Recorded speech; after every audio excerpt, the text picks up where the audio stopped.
Baby, it ain't over. Why ain't even started? Why ain't even started?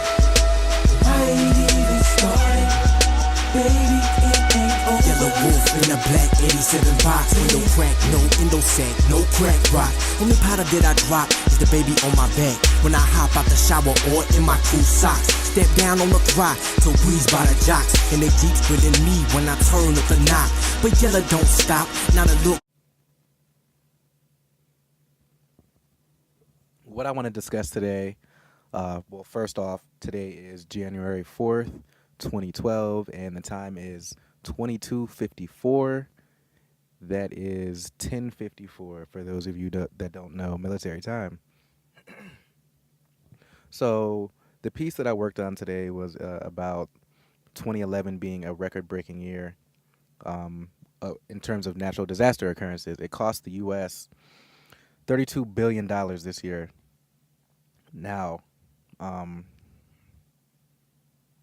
think this is really important because this, again, the whole climate situation is, whether you're on the left or on the right, the people on both sides are very stuck in their own kind of mindset. And we have people on the right who believe that climate change is not an issue only because it's not man-made, as if that's the only thing that counts. Like, I don't understand why it only has to focus on whether it's man-made or not. And then people on the left, of course, they want to make sure that it is man-made, because I guess if they can prove that it is man-made, they can push through whatever type of regulation that they may want to put through.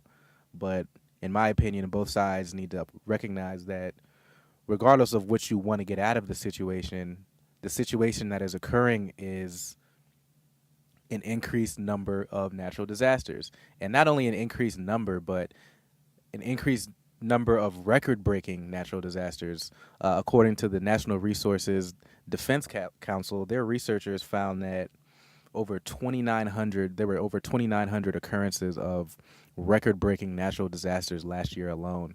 This is double the amount that happened in the first 9 months of 2010. So that is something that's very eye-opening. So, I know many of us remember what happened last year. I mean, we had the Joplin, Missouri. We had the Tuscaloosa, Alabama tornadoes. We had the Texas wildfires and the Texas droughts. We had North Dakota floods. We had Hurricane Irene that ravaged most of the Northeast, more particularly the New England area. So we have all this happening. And even insurance companies, they had to shell out a lot of money. But the thing is, they're still making a lot of money. So, they're more than happy to take more money from people, who are getting more insurance, because I remember reading somewhere that in the Midwest has now, the insurance for, your car and your home is now increased to the point where it's just like a lot of people can't believe it. Well, I mean, look at all the stuff that happened in the Midwest, from the tornadoes in Oklahoma.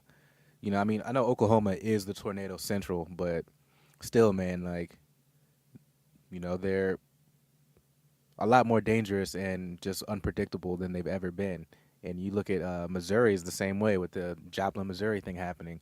So the Midwest has higher insurance rates. And this is something that we need to start looking into. We need to look at, okay, in a time when Americans already don't have enough money, what is the effect of ignoring climate change now, Because we're going to have to pay for it one way or another. People, to the people out there, who only see in business terms and money terms, this is going to cost us a lot of money. It already has. It's cost us more than double any other year. So, and this is a trend that not just scientists, but even insurance predictors, weather predictors, and insurance companies, they're now looking at it and saying we need to start, if they're looking at it from their perspective and saying that we need to start looking into what's going on, why can't we get our government and our politicians to do the same thing? And that's easy. It's because they don't care about anything but re-election and feeding off of being divisive. This is something that definitely everybody can get behind. Nobody wants to see their insurance rates go up. Nobody wants to see their town being destroyed, and we're going to have to pay for it one way or another. So it's better to look at it in the short term and deal with it now. But of course, with all the debt talks, it's going to be very difficult to do because, of course, the agenda that's going to be pushed, the talking points are going to be, we don't have the money to do so. This is going to cost a lot of money now, and that's all that they're going to focus on. And people are going to say, you know what, I don't have a lot of money, so I don't want to pay for natural disaster relief. So that makes sense, and it's up to everybody else to say, look, man, we're already paying for it. We're gonna pay for it one way or another. So you might as well deal with it now.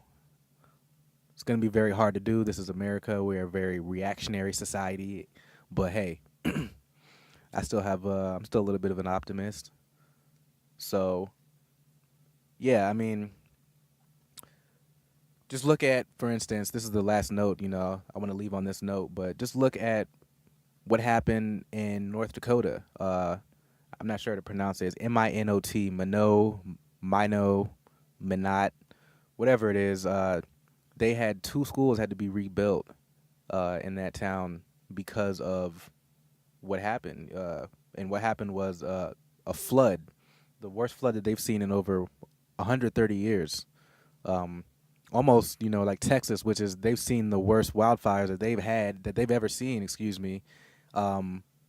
Since they've been able to start recording that stuff. So it's probably close to a century, and up in North Dakota, it's the worst that they've seen in over 130 years.